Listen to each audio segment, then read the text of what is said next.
রাজধানীর diploma engineering ইনস্টিটিউটে গণ অধিকার পরিষদ প্রতিষ্ঠা বার্ষিকীর অনুষ্ঠানে বক্তব্য রাখছেন বিএনপির স্থায়ী কমিটির সদস্য সালাউদ্দিন আহমেদ। সরাসরি চলে যাচ্ছি সেখানে। বান্ডেল থাকলে প্রতি সেনমানিতে টাকা বাঁচবে। বিকাশ সেনমানি বান্ডেল কিনে জিতুন প্রতি লেনদেনে।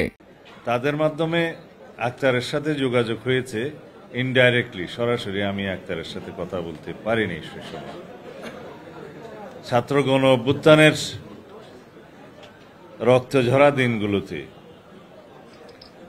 সেই সময়কার প্রতিনিয়ত যোগাযোগ, আন্দোলন পরিচালনা করা, সবসময় আলাপ আলোচনা এবং পরামর্শ নেয়া, এগুলো তাদের মাধ্যমে জারি ছিল। বিভিন্ন অনুষ্ঠানে নূর এবং রাশেদ সেই কথা বলেছে।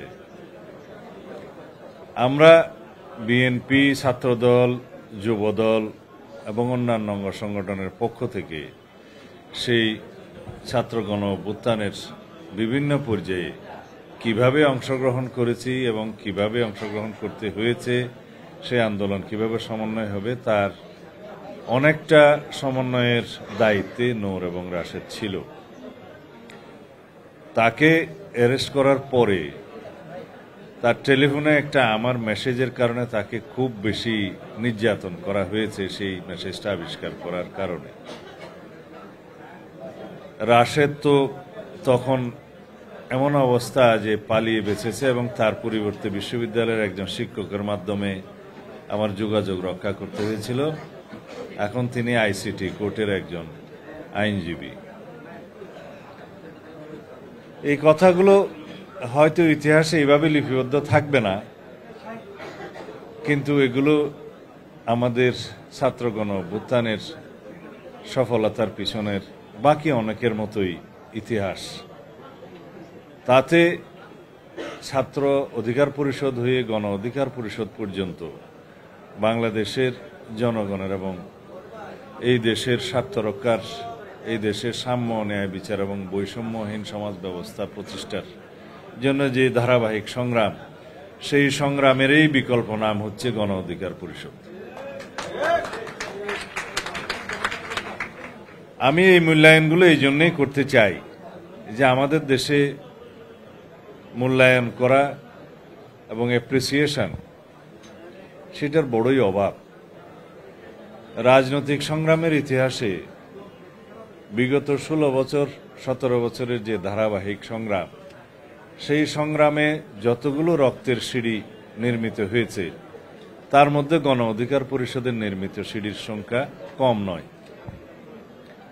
এখনো পর্যন্ত নুরুল হক নূরের কেন জানি আন্দোলনে, সংগ্রামে প্রহৃত হওয়ার একটা ইতিহাস, সেই ইতিহাসে নূরের দীর্ঘ অবদান আছে। এখনো পুলিশের লাঠি আর নূরের পিঠ, এটা যেন একটা বিশাল সম্পর্কের বিষয় হয়েছে। এটা আমাদের জন্য অতীতে গৌরবের ছিল, বর্তমানের জন্য গৌরবের নয়। এই সময়ে কেন সেটা হবে? ফেসিবাদী শাসন আমলে ফেসিবাদী বাহিনীর হাতে প্রহৃত হওয়া আন্দোলন সংগ্রামের জন্য একটা গৌরবজনক বিষয়, কৃতিত্বের বিষয়। কিন্তু এখন সেটা নয়, এখন তার উল্টা। আমরা কামনা করি এই 24-এর গণ অভ্যুত্থান পরবর্তী সময়ে কোনো রাজনৈতিক নেতৃবৃন্দ রাজপথে এইভাবে প্রহৃত হবে না। যে কোনো আন্দোলন সংগ্রামের অধিকার আদায়ের জন্যই তো আমরা রক্ত দিয়েছি। আমরা রাজপথে কথা বলার জন্য,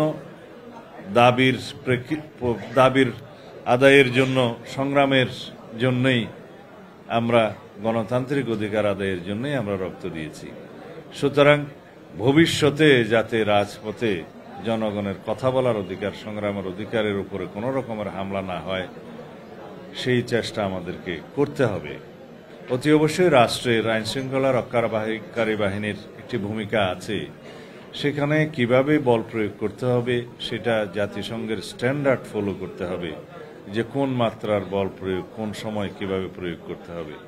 আমরা এই অধিকারগুলো এবং এই আইনগুলো বাস্তবায়নের জন্যই ভবিষ্যতে আমাদেরকে কাজ করতে হবে।